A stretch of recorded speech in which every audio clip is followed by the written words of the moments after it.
Welcome to Pindar Poetry. We hope you learned something new. You start by taking out the emergency metal key from the fob. This unlocks the seam and gives you leverage.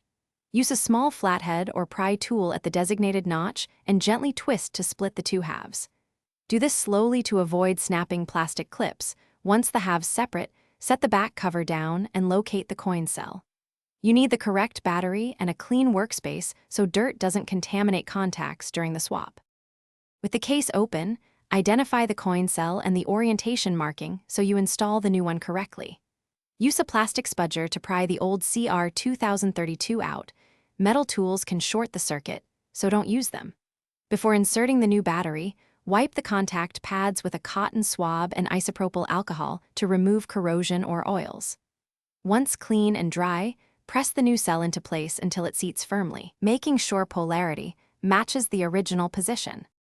After seating the battery, align the two plastic halves and press them together until you hear the clips engage. Do not force, or you may misalign internal components. Slide the emergency key back into place.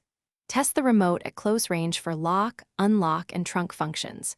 If it works intermittently or not at all, remove the battery and recheck contacts and orientation, then try a fresh battery.